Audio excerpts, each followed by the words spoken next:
Now to our next debate. Oh, shut up, you. Right. Do men need to zip it in the workplace? No, they don't. That's what we're asking. After a mother has won an employment tribunal after being told by her male manager that she was being very emotional and tearful when she was pregnant. So we've got to debate this, not two men, of course. Do men need to be more thoughtful in the office and not say stupid things? Our political commentator, Stella Tsantekidou. Thank you for pronouncing that. And much easier to pronounce Pearl Davis. Let's go to you first.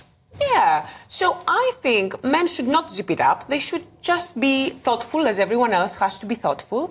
They should have the same professional standards as everyone else.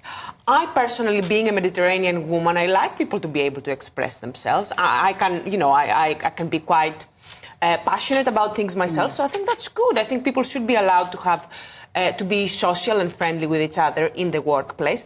However, they also need to have some standards. And I think there is a case that we will be talking about later today about this 37-year-old woman who, after 12 years, she managed to get pregnant. She was trying for 12 years to get pregnant. And then when she did, she had some very disappointing behavior from her manager, which made her eventually go to a tribunal by herself without legal representation and win, which to me goes to show that, one, the British court system is working sometimes, but two, there is still some way to go in terms of managers learning how to behave, basically, and learning how to treat particularly women who are pregnant. And when we're talking about the falling birth rates and how much we want to encourage women to get pregnant and to have many babies, well, if you want women to do that, then... Pearl, isn't part of the problem that we don't have enough women in senior managerial roles and therefore they can't empathise? Women don't even like working for women. Women, if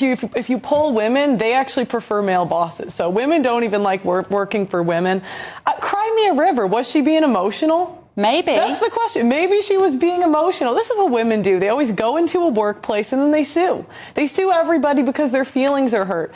Like, if you want to be in a man's world, then be in it. Do you think men, when they hear words they don't like, can just go sue and get a bunch of money for it?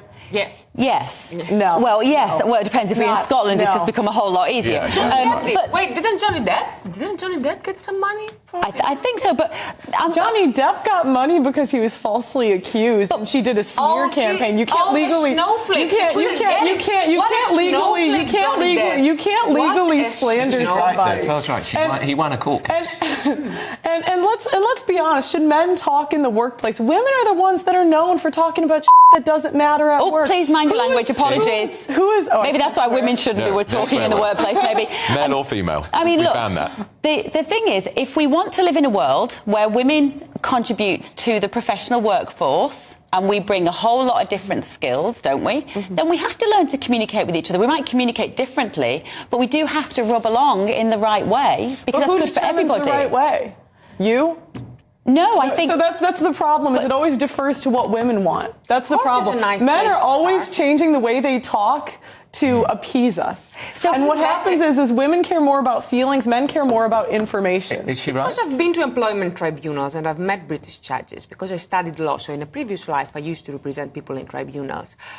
Actually, if you've met British judges, you would know they are far from. There needs to be a very high standard of evidence in a tribunal in the UK for this case to be successful. And now this woman was representing herself against this massive international company. And we're talking about a David and Goliath case here. A David and Goliath for what?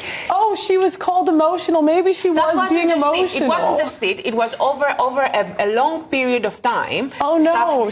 It happened more than once. Cry me a river. If you want to be equal, I say feminists, be equal. Don't ask for special treatment and privilege. But we have to have babies until such time that men can give birth. Oh, please. We have to have... Don't start that one. We have to have understanding and compassion that if we want to carry on the human population, then there may be situations in which we need to be accommodated in the workplace. Life is about choices and trade-offs. You cannot have it all at the same time.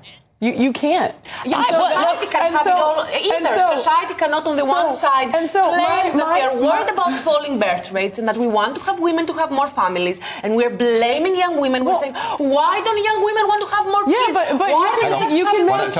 But you can make the choice to get married and not work if you want. Life is about choices and trade-offs, and you can't have it all at the same time. Do you think women are trying to do that? They want everything? Yeah, they want everything at the same time. But men also want to be parents and work.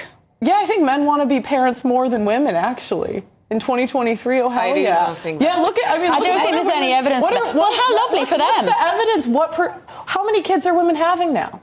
If you ask, I've interviewed 1,000 people. Birth rate is falling. I've interviewed 1,000 people. Men want children. And you know why? Because of attitudes like that, which tell us we can't have it all. Because the women look after the kids. Normally. I mean, guys, look at Oprah. Look at highly successful women. Oprah Winfrey, right? She didn't have children. Look at Kim Kardashian. She's been married 3 times, which arguably, okay, right? ask women. But if you look at the women that are high earners, they never have it all. You cannot have it all. They're often child-free. If you look at statistics, you will see that it's a higher percentage of women who want to have kids, and often they will want to have more kids. It's men who are happier when they are married. They don't choose it, though. It's men who are happier. We're running out of time. I'm not asking a very specific question, but would you work for a woman boss? I'd rather not. I don't think she'd have you, Pearl. Would you work for a woman boss? And she's a mother as well, and she's amazing. I love my women bosses. I love my women bosses too. I have to say, there's a little bit more understanding and compassion when we're trying, not always succeeding. You've got a male boss here. But we're trying to do it all. Watching. I have got a male boss. Well, we've got several bosses, but you know what? They're all parents, and that actually think makes a difference when we're talking about this issue. There are women bosses here. Right, ladies, thank you. Will you come again? Oh yeah. Fabulous debate.